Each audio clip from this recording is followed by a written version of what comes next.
In Compton, California, they've found solutions to battling urban decay, and it can be done in your city, too. If you've ever been to Mount Airy in Philadelphia, don't miss our profile on Holy Cross Parish, celebrating 100 years at a cross triumphant. Later on, Father Bob Curtis teaches us about a convenient corner in life. These stories and more on tonight's Reel to Reel. Hello, I'm Monsignor Charles Meinhof. And I'm Pat Shelton. Welcome to Reel to Reel. You know, there's a concept that's really quite wonderful. It's self-help, or helping people to help themselves.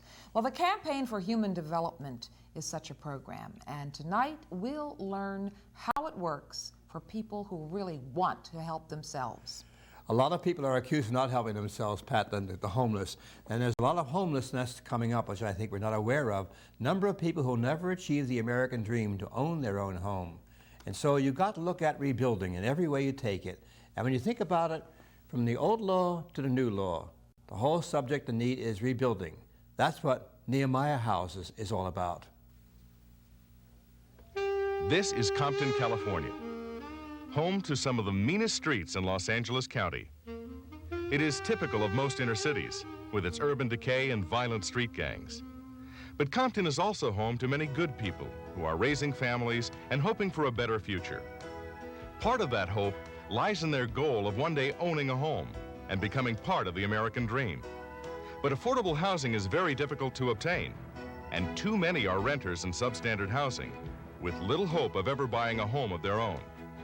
Yet through the help of an interdenominational group known as the Southern California Organizing Committee, home ownership for these people may soon become a reality.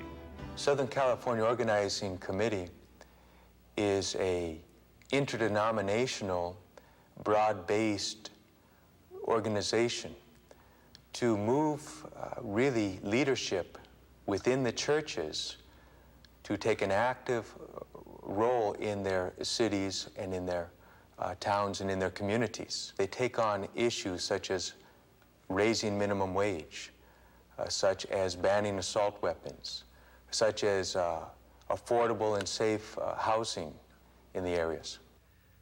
Affordable and safe housing is the issue that the Southern California Organizing Committee is now fighting for. We took housing as an issue because that is a concern of the people who are members of our organization. Affordable housing because they can't afford, the minimum house in LA now is something like $224,000. No one, very few of our members here at Curry even, can afford to pay $224,000 for a house. So we have found a way of building beautiful, good construction homes for far less than that. The average home, for instance, affordable homes here in Compton, what they call affordable homes, cost about $124,000. We can build them for half that. We call our housing plan and our vision Nehemiah West. It's modeled after the original program in New York and another one in Baltimore with the same name, Nehemiah, named after the prophet Nehemiah, who came to Jerusalem that was devastated after years of exile and began to rebuild the walls of the city and also to rebuild the city itself. And so this is our extension on the West Coast. In East Brooklyn, land that was occupied by burned-out apartment buildings has become the site of 1,600 new homes. The land was donated by the City of New York, and the money to build the homes was raised by a coalition of churches. Once completed, the homes were sold to low-income families at affordable prices. The Archdiocese of Los Angeles has already promised $3 million in a non-interest loan, with a also commitment to raise $5 million more dollars to be used as seed money. Then as the families get their mortgages pay in, this continues the building in another area. Ivan Cawthon and his family are the kind of people that Nehemiah West is designed to help. Ivan is both a Compton City employee and an elder at the Tower of Faith Church in Compton. He, like many others, has found it nearly impossible to buy a home of his own in this area. I've had a desire to own a home for a long time now. I have not been able to because of my income. I work for the city of Compton, and they pay pretty good. But because of the fact that I don't qualify due to the fact that I'm not in a bracket where after my bills are paid and all the other things and residuals are given out, there's not enough money left to pay a monthly payment. Therefore, I don't qualify for a home. In this city, we have homes average up to $100,000 and up. And you have to have quite a down payment. And being a young family, I don't qualify. We're talking about establishing a community. We're talking about having individuals who are going to be homeowners.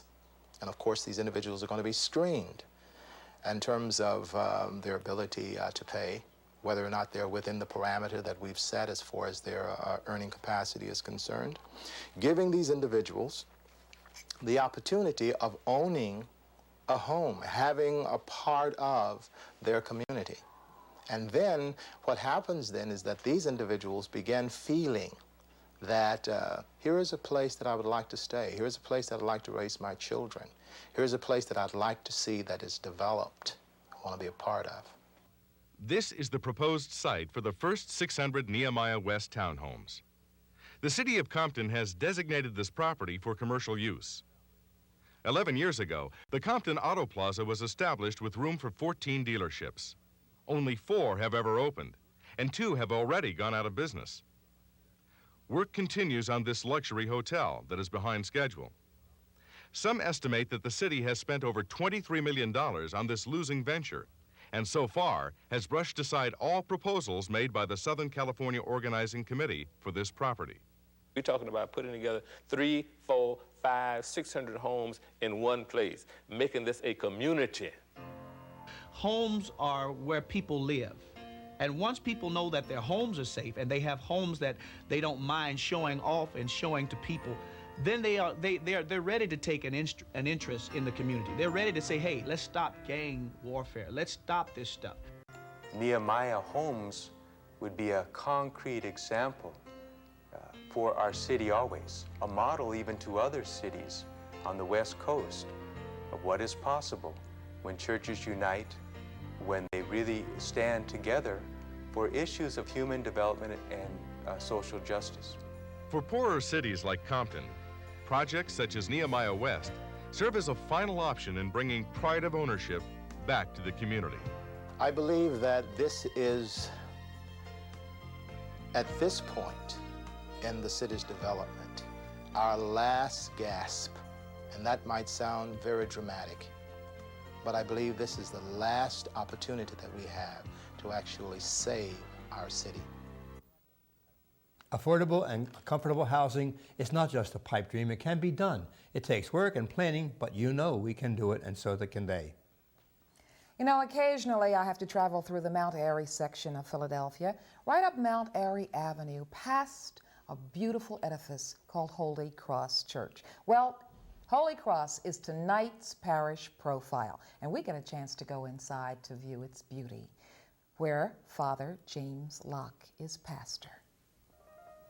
Holy Cross Parish in the Mount Airy section of Philadelphia has become one of the most successfully integrated communities in the United States. Celebrating 100 years of the Cross Triumphant, Holy Cross Church is a modified replica reminiscent of rural English Gothic cathedrals. It bears the basic characteristics of the Gothic style in its apparent height, progressive lightness of structure, the arched facade and trypanum, the prominent stained glass windows, the interior arches, and the height of the vaulted ceiling. The crucifixion scene over the triple-doored entrance sets the theme, but the true theme of the parish is set by the people. Here's our parish center. This is the center of all our activity that we have after we leave church. As you noticed in church, we don't have the space to meet and to just greet and be with one another. So what we have here is an endeavor to make a comfortable place where people can enjoy themselves and experience fellowship with one another. This is the Blessed Mother altar, which is placed on the left side of the main altar, which used to be called the gospel side. It was done in Italy, and the statue is the 13th century French style. It is a pregnant Blessed Mother who is standing her feet on the head of the serpent. Holy Cross Parish was established in 1890 in a lovely little church building that had been purchased from the Grace Protestant Episcopal Church. In October of 1890, Father Joseph O'Keefe was appointed to be the founding pastor of the parish. The school was built first in 1910 with a chapel to form a combination school and church until the new church could be built.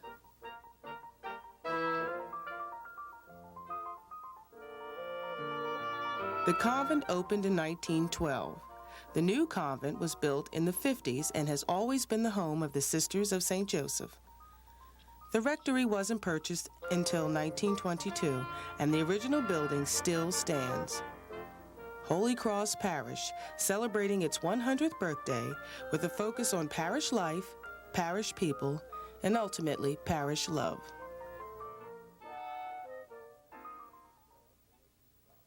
Perhaps you have some memories you'd like to share with your people about your parish church.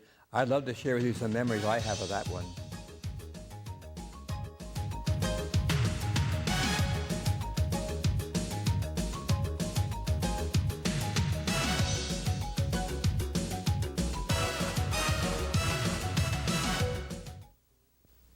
The Campaign for Human Development is dedicated to changing the face of poverty. Each year, funds from the annual CHD collection help to empower thousands of poor Americans to claim their economic rights and reclaim their dignity. Thanks to CHD, thousands of poor people have been able to pull themselves out of poverty. You can join millions of other Catholic Americans who actively build justice by contributing to the Campaign for Human Development. You are the primary source of their support. What can you do about AIDS?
They're adorable.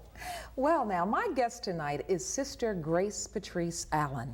She is the program coordinator of the Campaign for Human Development for this Archdiocese of Philadelphia. I want to welcome you, Sister Grace. Thanks. I'm really happy to be here to talk about CHD. Thank you. Let me tell them that you are a Sister of St. Joseph. Yes. And the name Campaign for Human Development is quite descriptive, but we did say that it was a self-help program in the beginning of the program. So let's find out just exactly how you help people help themselves. Mm-hmm. Well, usually when an organization, Campaign for Human Development basically is a foundation that was established by the bishops of the United States back in about 69, 70 to fund community organizations that want to bring about institutional change. They want to bring about change in the structures and the policies that are keeping people poor. And for example, Sister? For example, well, in terms of housing, in terms of receiving public services, in terms of the poverty that's caused by and causing the drug problem in our city and across the country.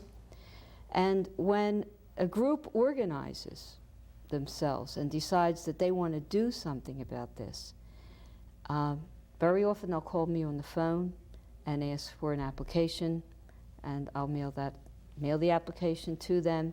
But we talk about it. We talk about what are these people trying to do in their neighborhood? And whatever anyone tries to do requires financing. Yes. If it's only for postage and And envelopes mailing, right. and printing and things Right. like that. And the real key, too, to a project for the campaign being successful is that they have a good organizer.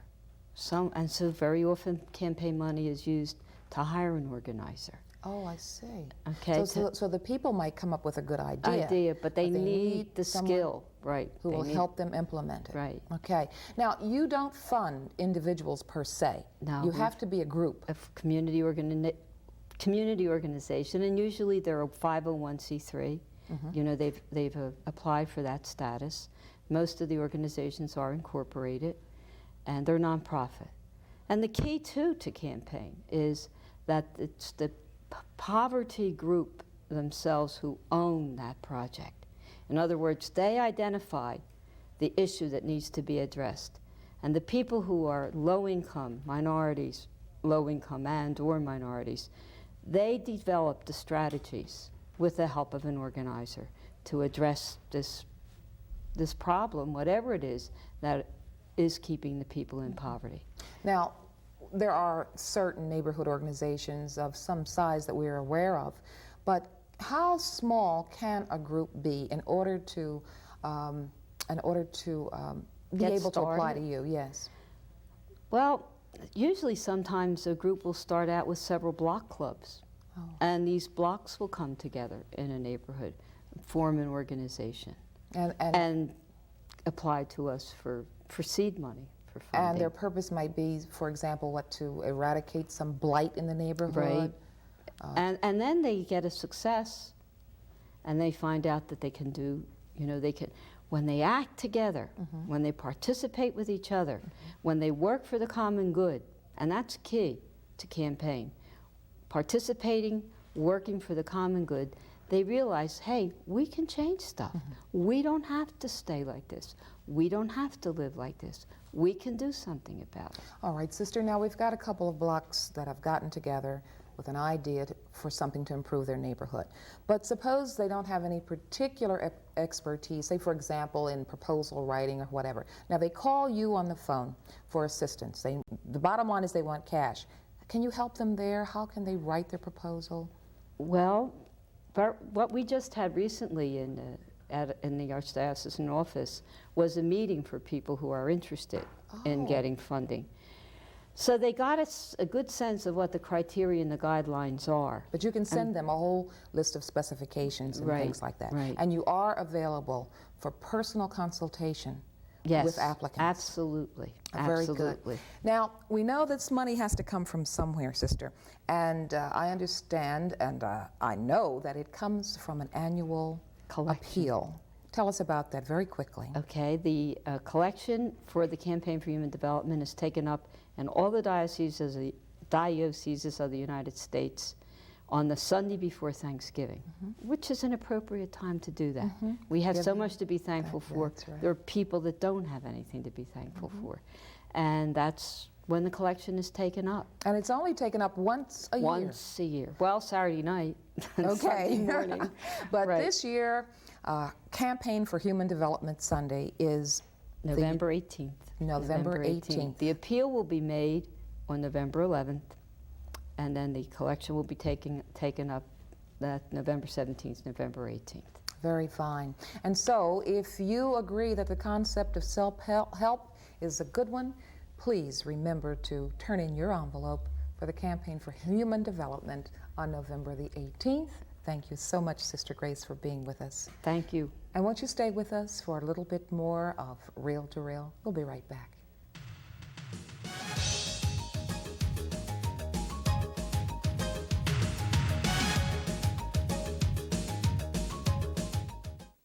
I'd like to tell you about a program unique to the Diocese of Trenton. The Maternity and Adoption Services of Catholic Charities has established a medical fund which provides counseling, medical services, food, clothing, and shelter for women facing an unplanned pregnancy. By offering these services, they can support the doctrine of our faith and allow women to make the positive choice of life for their unborn children. But they can't do it without your help. please call 609-394-5181 and pledge your donation to save a life.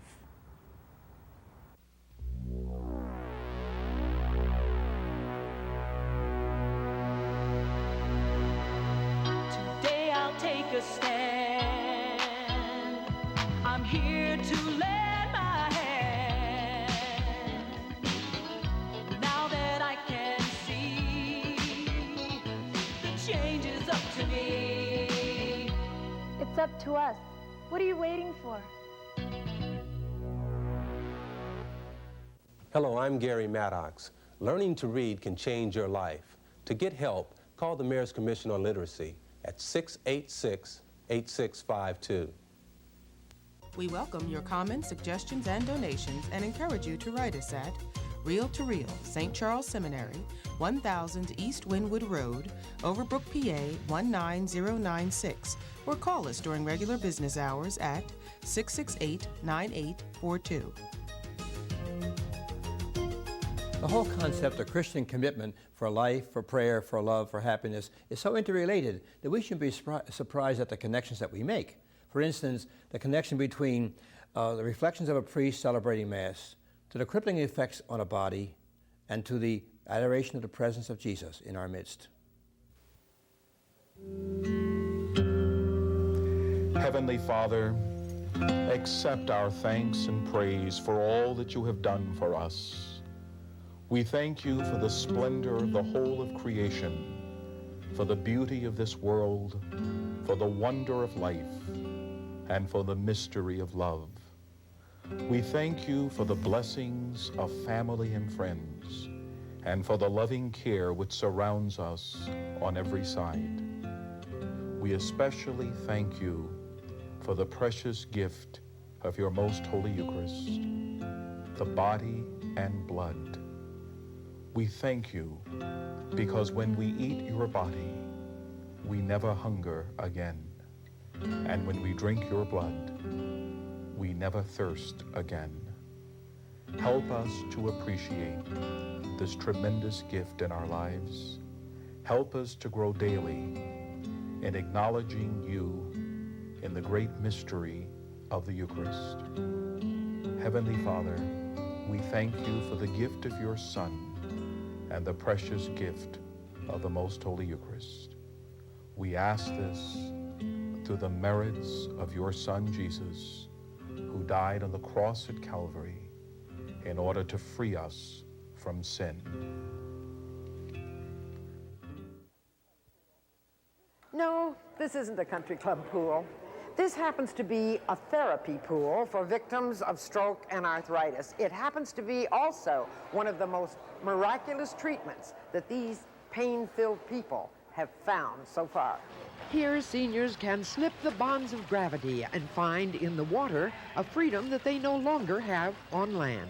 Director Ann Cradle describes the effects. It's a wonderful activity, being that it allows them an opportunity to weight bear on their side that may be affected as a result of their stroke. Okay, it takes away the effects of gravity, increases the buoyancy, it allows them to increase their range of motion and their ability to move in space. In general, mobility problems resulting in pain will decrease significantly through continued activity in the water. One of the therapeutic effects comes from the warmth of the water. 90 degrees is very comfortable and allows them to move real freely in the water, and they can still do activities. These disabled seniors have developed a strong friendship with each other. In fact, they kid each other a lot, for instance, calling their leader Pope John. When I first come in here, I used to hang on the bar and walk, and my therapist come in with me, but I'm getting along pretty good now, and it's definitely helping me. In fact, I miss it very much when I don't come in. Most of these stroke and arthritis victims couldn't move like Ernie when they first came in and had to be lifted into the pool with a special sling. Get that toothpick out of your mouth. Yeah, you don't look good. Everybody helps everybody. Like back to Bob, the first thing he told me, and he says, in a month you'll be walking out. We're telling Ernie that right now. In a month he'll be walking out of the pool just along with the rest of us. I led a nice, clean life. Smoked cigarettes, drank beer, whiskey, and everything else. Got married, just everything you're supposed to do. And then somebody got up and kicked me in the butt. I know a lot of you suffer from the pain of arthritis and strokes. You can get information about the nearest warm water therapy pool by calling your nearest Arthritis Foundation office. I'm Doris Winkler with Senior Update. King Solomon spoke to God and said, "Can it indeed be that God dwells among men on earth? If the highest heavens cannot contain you, how much less this temple which I've built?" He was right. God cannot be contained. Tuna fish can be contained, but not God. Even the messiest and most disorganized person is neat and orderly when it comes to God, because we keep trying to put him in his place. A little corner of our lives is reserved for God, and we try to keep him there. But God spills out all over the place. He's intimately connected to every moment we breathe, yet we think of him as being apart from us until we need him. We think of turning to God at crisis moments, but he's already there, wherever you are. Even when you are not thinking of him, you are part of the mind of God.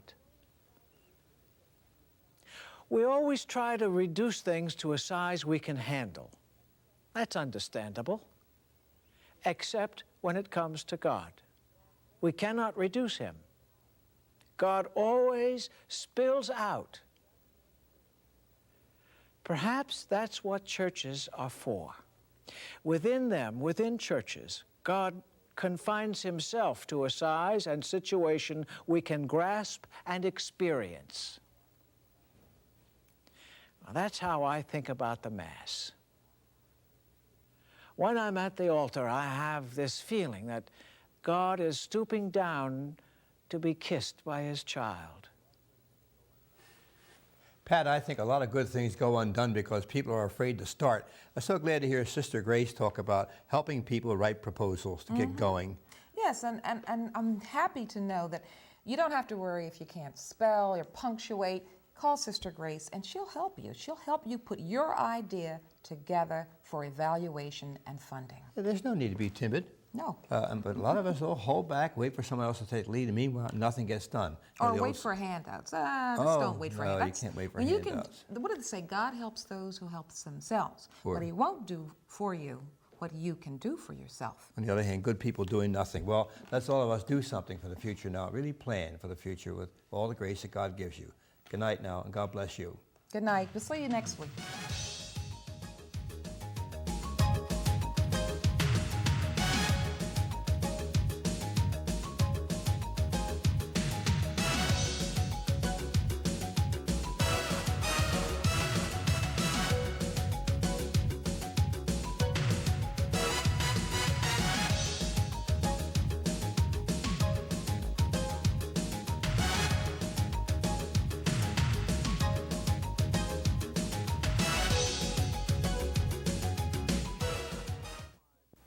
Years ago, leukemia took enough lives to fill a ballpark. But today, we're closing in on this killer. Support the Leukemia Society of America.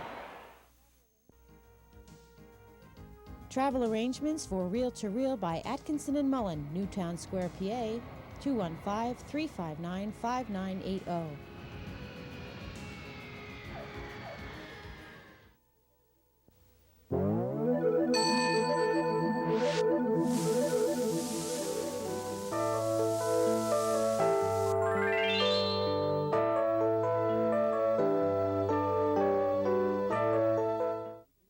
I am one of many hundreds of men who have been deeply touched by the men's prayer breakfast. This type of regular monthly gathering is unique. Our next breakfast is this Saturday, November the 17th. As always, we meet at Williamson's Restaurant, City Line and Belmont Avenue at 9 a.m. Our priests join us for breakfast and then hear confessions during the prayer. Each month, many men are new, so we have teachings for them. Don't miss your chance for the men's prayer breakfast this Saturday, November 17th at 9 a.m. at Williamson's Restaurant. Please call 668-HOPE.